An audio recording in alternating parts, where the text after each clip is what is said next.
Mon ex-femme m'a trompé, mais après un incendie, elle a réalisé que son amant était un lâche et maintenant elle pense pouvoir me reconquérir. C'était juste une journée normale au travail, jusqu'à ce que tout s'écroule littéralement. En plein chaos, quand les flammes ont commencé à engloutir le bâtiment, j'ai vu quelque chose que je n'oublierai jamais. Et à ce moment-là, au milieu du feu et de la fumée, j'ai dû faire un choix que moi-même, je ne comprends pas encore totalement aujourd'hui. Quand j'ai rencontré Daniela, je n'aurais jamais imaginé qu'elle deviendrait l'un des plus gros casse-têtes de ma vie. On s'est connus à la fac. J'avais un peu plus de 20 ans, et elle était juste un an plus jeune. On s'est rapprochés grâce à des amis en commun. On a commencé à discuter, à bosser ensemble pour les travaux de groupe, et, petit à petit, à sortir ensemble. Elle avait une personnalité calme, un peu réservée au début, mais elle donnait toujours l'impression d'être quelqu'un de posé et de responsable. Le genre de personne qu'on imagine prête pour une vie stable. On a été diplômés en même temps, moi en système d'information, elle en gestion, et on a décidé de se marier peu après. Les premières années ont été très positives. On a loué un appart confortable, bien réparti les dépenses, et tout semblait rouler. Je bossais comme technicien informatique indépendant, faisant du support et de la maintenance pour plusieurs entreprises locales. Je n'avais ni patron fixe, ni bureau attitré, mais ça me donnait beaucoup de liberté et des horaires super flexibles. Daniela, elle, avait décroché un poste dans une entreprise de logistique qui, par hasard, avait une succursale tout près de chez nous. Son travail était plus structuré, avec des horaires de bureau, mais on trouvait toujours un moyen de passer du temps ensemble. C'est lors d'un événement de fin d'année de son entreprise que j'ai rencontré certains de ses supérieurs. J'étais juste là en tant qu'accompagnant, sans aucune intention de faire du réseau. Mais en apprenant que je bossais dans le support technique, ils m'ont demandé si je touchais aussi au réseau et aux serveurs. J'ai répondu que oui, ils m'ont demandé mon numéro, et quelques mois plus tard, ils m'ont appelé pour revoir le câblage et les serveurs de l'entreprise. C'est comme ça que l'entreprise de Daniela est devenue l'un de mes clients réguliers. Au début, tout se passait normalement. Je venais de temps en temps, je faisais mon taf et je repartais. Même si on bossait dans la même boîte, on se croisait rarement. Elle était dans l'administration, moi dans la technique. Parfois je lui faisais un signe de loin, parfois je ne savais même pas si elle était là. Tout semblait normal. On continuait à faire des projets, on parlait d'acheter une voiture, peut-être de déménager dans un endroit plus grand. On avait même déjà évoqué l'idée d'avoir des enfants, parce que notre situation financière était bonne et qu'on sentait que c'était le bon moment. Enfin, c'est ce que je pensais. Mais la réalité était tout autre et je ne l'ai découvert que plus tard. J'avais environ 30 ans et on était mariés depuis presque 3 ans. Il n'y avait rien qui aurait pu me faire soupçonner que quelque chose clochait. Daniela agissait normalement à la maison. Il y avait des jours où elle était plus silencieuse ou un peu distraite, mais rien d'assez bizarre pour que je pense qu'il y avait quelqu'un d'autre. Je croyais que notre relation était solide, ou au minimum stable. Un jour, une des entreprises avec laquelle j'avais rendez-vous a annulé à la dernière minute. Comme j'avais déjà tout mon matos dans la voiture, j'ai décidé d'avancer une visite prévue pour la semaine suivante. Par coïncidence, c'était dans l'entreprise où travaillait Daniela. Je trouvais ça parfait, c'était près de chez nous et le souci semblait mineur, une instabilité du réseau. Je suis arrivé comme d'habitude, j'ai salué l'équipe de l'accueil, je suis descendu au sous-sol, là où se trouvait la salle des serveurs, et j'ai commencé à travailler. J'y suis resté plusieurs heures. J'ai revu les switches, réorganisé certains câbles, fait des tests. J'étais tellement concentré que je n'ai pas vu le temps passer. À un moment, j'ai eu besoin de câbles spécifiques qui n'étaient pas dans la salle technique. J'ai demandé qu'on me les envoie depuis le stock, qui se trouvait au 2e étage. On m'a dit qu'il n'y avait personne de dispo à ce moment-là, mais que je pouvais y aller moi-même, vu que j'avais un accès technique autorisé. J'y suis allé sans réfléchir, je voulais juste récupérer ce dont j'avais besoin et continuer. C'est là que tout a basculé. En arrivant au stock, un grand espace avec des couloirs entre des étagères métalliques, j'ai entendu des chuchotements. J'ai fait quelques pas, et je les ai vus. Entre 2 étagères, Daniela et un autre gars. Ils étaient enlacés, en train de s'embrasser passionnément. Ce n'était pas juste un petit bisou. C'était le genre de baiser intense, comme si plus rien d'autre ne comptait. Je suis resté figé quelques secondes. Quand j'ai enfin réussi à réagir, j'ai avancé d'un pas, et ils m'ont vu. Le mec s'est éloigné direct. Daniela, elle, est restée figée. Le silence était tellement lourd qu'on aurait dit que l'air avait disparu. Elle n'a rien dit. Moi non plus. Je me suis juste retourné et je suis parti. Ça ne servait à rien de faire un scandale là-bas, mais à l'intérieur, mon sang bouillonnait. Mes mains tremblaient de rage et de déception. Plus tard, j'ai appris que le gars s'appelait Sergio. Il bossait au service des opérations et, apparemment, ce n'était pas la première fois qu'il s'en prenait à des femmes mariées. Ce qui m'a le plus révolté, c'est que, quand j'ai signalé ce qui s'était passé, l'entreprise a quasiment fait comme si de rien n'était. Ils ont juste donné un avertissement verbal aux deux, comme si c'était une broutille. Comme je n'étais pas un employé direct, je n'avais aucun pouvoir pour exiger quoi que ce soit. Au final, l'affaire a été classée comme une conduite inappropriée entre adultes consentants. Ils n'ont pas été licenciés, ni même sanctionnés. Rien du tout. De mon côté, j'ai pris la seule décision qui me semblait juste, entamer le divorce. Ce n'était pas facile. Daniela ne l'a pas bien pris. Quand je l'ai confrontée, elle a tenté de justifier ce qu'elle avait fait. Elle a dit que je ne lui prêtais plus attention, que j'étais toujours trop concentré sur le travail, que je ne la faisais plus se sentir désirée. Bref, le discours typique de quelqu'un qui cherche à fuir sa propre responsabilité. Et comme si ça ne suffisait pas, au milieu de la dispute, elle a encore lâché que ce fameux Sergio était plus homme que moi, et qu'il la faisait se sentir vivante. Je me suis contenté de répondre que je ne voulais plus discuter, que le mieux était de signer les papiers et que chacun suive son chemin. La procédure légale a été rapide, surtout parce qu'on n'avait ni enfant, ni bien de grandes valeurs en commun. Chacun est resté avec ce qui lui appartenait. Elle a déménagé dans un appartement près de son travail, et j'ai continué ma routine. Il m'a fallu quelques semaines pour me réorganiser mentalement, mais j'y suis arrivé. Je me suis remis à fond dans le boulot, j'ai élargi ma clientèle, et j'ai continué à avancer. Depuis que le divorce a été finalisé, il y a environ 8 mois, je suis retourné plusieurs fois dans l'entreprise de logistique où travaille Daniela. C'était dans le cadre de mon travail, et je ne voulais pas perdre un contrat par fierté. Heureusement, je ne l'ai croisé à aucun de ces moments. J'arrivais, je faisais ce que j'avais à faire et je repartais. Tout restait strictement professionnel. S'il ne me posait pas de problème, je n'en causais pas non plus. Alors, quand ils m'ont recontacté pour vérifier un problème d'instabilité du réseau, j'ai accepté sans hésiter. C'était juste une mission de plus avec un client habituel. Je n'avais aucune raison de penser que ce jour-là marquerait un avant et un après dans ma vie. Je suis arrivé vers midi. L'endroit était étrangement vide pour cette heure-là. À la réception, on m'a dit que la majorité de l'équipe était à un événement d'entreprise, une sorte de déjeuner pour l'anniversaire de la boîte organisé à l'arrière, en dehors du bâtiment principal. Il ne restait que quelques administratifs, des agents de sécurité et 1 ou 2 employés pour assurer le minimum. Évidemment, je n'étais pas invité, mais je ne m'y attendais pas non plus. Je me suis concentré sur ce que j'avais à faire. Je suis descendu au sous-sol, là où se trouvaient les serveurs et la salle technique. C'était un espace isolé, à température contrôlée, sans fenêtre comme c'est souvent le cas pour ce type d'installation. Je me suis installé pour travailler, j'ai mis mes écouteurs, branché les équipements, et j'ai commencé à diagnostiquer les causes possibles du problème de réseau. J'ai complètement perdu la notion du temps. Je ne sais pas combien de temps je suis resté là en bas, sûrement plus d'1 heure. J'ai tout vérifié minutieusement, testé les câbles, consulté les journaux du routeur, ajusté quelques points du réseau. Je suis ensuite remonté à la réception pour confirmer si tout fonctionnait correctement de leur côté. C'est alors que la réceptionniste m'a informé qu'elle s'apprêtait à partir et m'a remis le chèque pour le service, qu'elle devait initialement me donner à la fin. Ne voulant pas manquer la réunion, elle préférait anticiper. J'ai dit que c'était bon pour moi. Comme j'étais presque fini, j'en ai profité pour monter au 2e étage et ranger le chèque avec mon ordinateur portable dans mon casier. Je suis ensuite redescendu au sous-sol pour rassembler mes affaires et nettoyer avant de partir.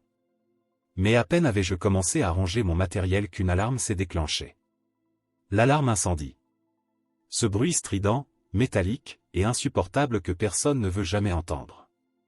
C'était réel. Le son ne s'arrêtait pas et j'ai vite compris que ce n'était ni un test, ni une erreur, c'était une vraie alerte.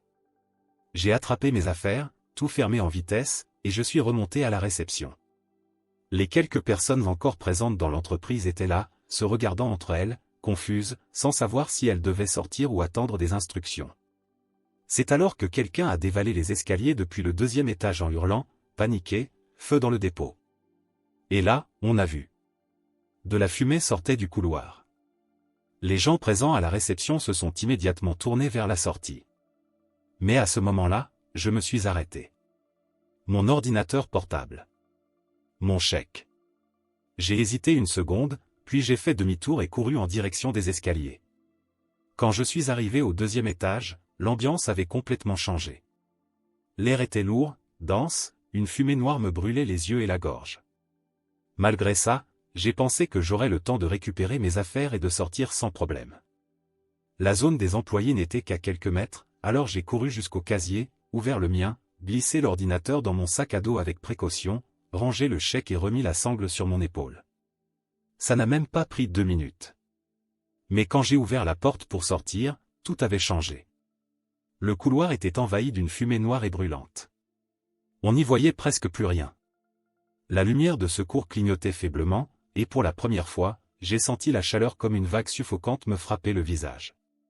L'air était épais, et chaque respiration semblait me brûler de l'intérieur. L'entrepôt se trouvait juste en face du couloir, près de la zone d'entrée. C'est alors que j'ai entendu des pas. Depuis la fumée, un homme est sorti en courant et m'a percuté violemment. Il ne s'est même pas arrêté. Il a continué tout droit dans les escaliers. J'ai voulu le suivre, mais juste avant d'atteindre les marches, je me suis figé. Un cri. Une voix désespérée appelant à l'aide. Au début, je ne savais pas d'où ça venait, mais je l'ai entendu de nouveau. Plus clair. C'était une femme, et elle venait de l'entrepôt. Je suis resté paralysé quelques secondes. La fumée m'empêchait presque de respirer. Tout mon instinct me criait de courir vers la sortie, mais cette voix continuait à appeler au secours. Jurant intérieurement, j'ai fait demi-tour et couru vers l'entrepôt. Les portes étaient ouvertes, et ce que j'ai vu en les franchissant était un véritable enfer. Les étagères étaient en feu, les papiers et les cartons dévorés par les flammes. De petites explosions retentissaient partout, des aérosols, des ampoules, quelque chose explosait sans arrêt. La chaleur était insoutenable, et la fumée recouvrait tout. L'endroit ressemblait à un labyrinthe en flammes. J'ai crié de toutes mes forces, « Où es-tu » Et la réponse est venue quelques secondes plus tard. J'ai suivi la voix en trébuchant sur les débris, en évitant les étagères qui tombaient, en essayant de rester aussi bas que possible pour échapper à la fumée. Je marchais accroupi, la bouche couverte par mon t-shirt. La visibilité était quasi nulle, et puis je l'ai vue. Au fond de l'entrepôt, allongée parmi des cartons noircis, se trouvait Daniela, mon ex-femme. Le visage sale, les larmes mêlées à la suie, les yeux grands ouverts de peur. Elle s'est jetée sur moi dès qu'elle m'a vu, en pleurs. Elle m'a dit qu'elle avait essayé de sortir, mais qu'elle avait trébuché et s'était tordu la cheville. Elle boitait, elle était terrorisée. J'étais déjà là. Je ne pouvais pas faire semblant de ne pas l'avoir vue. Je l'ai attrapée par le bras et j'ai tenté de la guider vers la sortie le plus vite possible, mais elle ne bougeait pas. Elle pleurait. Elle disait qu'elle ne pouvait pas courir, que ça faisait trop mal. Je lui ai dit d'arrêter ses bêtises, qu'on n'allait pas mourir ici et encore moins à cause d'elle. Je l'ai tirée avec force, sans ménagement, en essayant d'avancer à travers la fumée et les débris. Mais Daniela était un poids mort. Elle hurlait, s'étouffait avec la fumée, trébuchait sur tout, ne faisait aucun effort. Avec beaucoup de peine, on a réussi à atteindre le couloir, qui commençait déjà à prendre feu sur les côtés. La chaleur montait comme un mur invisible qui pénétrait les poumons. J'ai passé un de ses bras autour de mes épaules, la portant à moitié. On avançait comme on pouvait, mais elle ne faisait presque rien. Je ne sais pas si elle était réellement blessée ou si elle avait déjà abandonné, mais la sensation de traîner un corps inutile me rendait fou. L'escalier principal n'était plus une option, les flammes l'avaient déjà envahi. Alors j'ai bifurqué vers l'escalier de secours, au fond du couloir. Il était plein de fumée, mais au moins il ne brûlait pas. On est descendu comme on pouvait, elle vacillante, moi les dents serrées à chaque marche. À un moment, elle s'est effondrée au sol en pleurant, disant qu'elle n'en pouvait plus. Je me suis arrêté, à bout de souffle. Ce n'était pas la première fois que je pensais à la laisser là. Ça aurait été facile. J'avais déjà fait plus que n'importe qui l'aurait fait. Mais quelque chose en moi m'a forcé à continuer. Pas parce que je l'aimais encore, ce sentiment était mort depuis longtemps, mais parce que je ne pourrais pas vivre en sachant que je l'avais laissé brûler là. Elle pleurait sans s'arrêter, répétant qu'on allait mourir. Alors je lui ai donné une gifle. Pas par colère, mais pour la faire réagir. Elle s'est tue une seconde. J'en ai profité pour la forcer à se relever. Je l'ai de nouveau traînée, et on a réussi à atteindre le rez-de-chaussée. La réception était un véritable chaos. Il y avait du feu partout. Les murs craquaient, des objets se brisaient et explosaient. La chaleur était infernale. On avançait comme on pouvait, moi la tirant par la main, quand une explosion nous a fait lever les yeux. Le plafond s'est effondré en flammes à quelques mètres de nous. Daniela a crié et s'est jetée de nouveau au sol. Elle répétait qu'elle ne pouvait plus, que je devais la laisser là. Épuisée, hors de moi, je l'ai soulevée dans mes bras. Je ne voulais plus entendre de cris ni de plaintes, je voulais juste sortir. Je l'ai portée et j'ai commencé à courir à travers la réception, évitant ce que je pouvais, pendant que des morceaux du plafond tombaient autour de nous. Je ne sais pas comment j'ai réussi, mais j'ai fini par franchir les portes d'entrée juste au moment où les pompiers arrivaient. Daniela était suspendue à moi comme un poids mort, accroché à mon cou. Un des pompiers a couru vers nous et l'a immédiatement prise en charge. Ils nous ont éloignés dans un coin pendant que les autres se précipitaient à l'intérieur du bâtiment. J'ai entendu des cris, des pas, des talkie-walkie. Tout était confus. L'air dehors, même chargé de fumée, semblait presque frais comparé à l'enfer qu'il y avait à l'intérieur. Je me suis tourné un instant pour regarder le bâtiment. Les flammes étaient visibles de tous les côtés. L'entrepôt était complètement perdu. Les bureaux aussi. Et alors, au milieu de ce chaos, une idée m'a traversé l'esprit. La reconstruction de cet endroit allait coûter des millions. Et moi, j'avais dans mon sac un chèque fraîchement signé par cette même entreprise, et tout ce à quoi j'ai pu penser, c'est que je devais l'encaisser avant qu'il ne soit trop tard. Alors je suis allé à la banque. Ce qui avait causé l'incendie n'a été révélé que quelques jours plus tard. J'allais parfaitement bien, alors j'ai encaissé mon chèque sans problème et j'ai poursuivi ma vie. Je pensais que ça s'arrêterait là, mais à l'entreprise, l'histoire était bien différente. Ils avaient pratiquement tout perdu. Les bureaux, les archives, le mobilier, une partie du système interne. Seul le service informatique avait été épargné, et encore, uniquement parce qu'il se trouvait au sous-sol et grâce à l'intervention rapide des pompiers.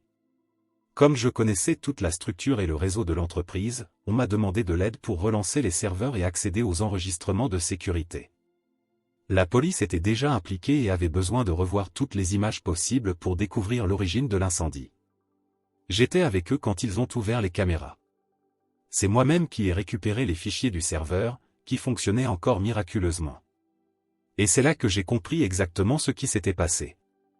Pendant que tous les employés étaient en réunion hors site, Daniela, oui, mon ex et Sergio, le même gars avec qui elle m'avait trompé, avaient décidé de se retrouver dans la réserve. Sur les images, on voyait Sergio entrer en premier, seul, s'arrêtant près d'une zone clairement signalée « interdiction de fumer ». Il était là, en train de fumer comme si de rien n'était. Il est resté là quelques minutes, à regarder vers l'entrée de la réserve. Ensuite, Daniela est arrivée. Elle a regardé autour d'elle, pour s'assurer que personne ne la voyait. Et alors, Sergio a jeté sa cigarette au sol, l'a écrasée à moitié et l'a envoyée sous une étagère. Ensuite, ils sont partis ensemble vers le fond de la réserve, jusqu'à une porte qui menait aux archives comptables, une salle fermée, sans fenêtre, qui, selon le protocole, ne devait être utilisée que brièvement et uniquement pour stocker des documents. Mais c'est là qu'ils se sont enfermés. Quelques minutes plus tard, exactement dans la zone où Sergio avait jeté la cigarette, on a vu apparaître de petites flammes. L'hypothèse des enquêteurs était que le mégot encore allumé était tombé près d'une poubelle pleine de papier, et qu'il y avait des restes d'emballage au sol. Juste à côté, une boîte contenant des flacons de produits de nettoyage industriel. Quelque chose a explosé. On ne sait pas quoi exactement, mais le feu s'est propagé en quelques secondes. L'alarme incendie s'est déclenchée juste après. Et pourtant, personne n'est sorti de la pièce. Plusieurs minutes se sont écoulées. Il y avait déjà de la fumée et du feu partout. La visibilité des caméras a diminué, mais juste avant que le système ne lâche, on a vu clairement, Sergio est sorti de la pièce en se couvrant le visage, courant entre les étagères. C'était lui qui m'avait bousculé dans le couloir, le gars contre qui je m'étais cogné quand j'étais venu récupérer mes affaires. Il s'est enfui et l'a laissé là. Après ça, les caméras ont cessé d'enregistrer. La chaleur avait fini par détruire le système. Les images étaient sans appel. Sergio a été poursuivi pour négligence grave ayant conduit à un incendie. Le ministère public a formalisé l'accusation et, même sans peine de prison ferme, il a écopé de 2 ans de prison avec sursis, d'une lourde amende et d'une interdiction de travailler dans des environnements industriels ou logistiques pendant les 5 prochaines années, de quoi ruiner sa carrière.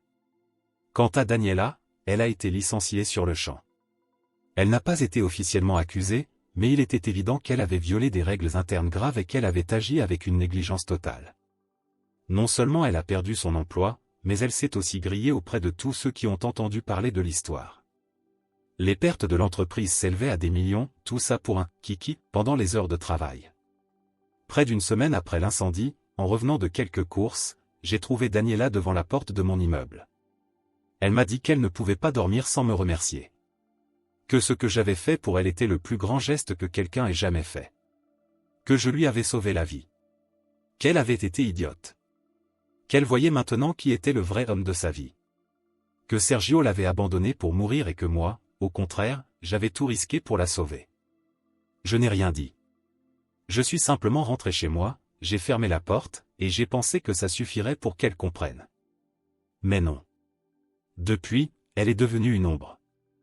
Elle m'écrit tous les jours, m'envoie des messages, des emails, même des lettres par la poste. Elle dit qu'elle sait que je l'aime encore. Que tout ça était une épreuve. Que nous pouvons tout recommencer. Que ceux qui aiment vraiment méritent une seconde chance. Que la sauver était un acte d'amour, la preuve que notre histoire n'était pas finie. Elle est complètement déconnectée de la réalité.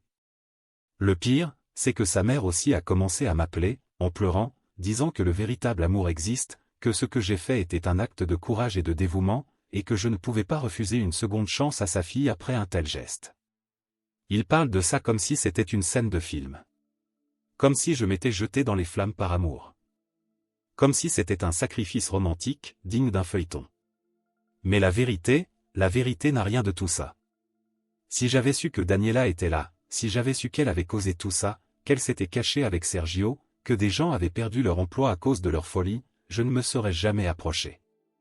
Et le plus absurde, quelqu'un, je ne sais pas qui, a pris une photo exactement au moment où je sortais de l'immeuble avec elle dans les bras. L'image est devenue virale. Elle a circulé sur les réseaux sociaux avec des légendes du style « l'ex-mari qui a sauvé sa femme des flammes ». Les gens ont été émus, ont inventé une histoire d'amour qui n'a jamais existé. Personne ne sait ce qui s'est vraiment passé. Et le pire, c'est que personne ne veut le savoir. Ils ne voient que l'image. Ils n'achètent que le récit inventé. Maintenant, je suis son héros.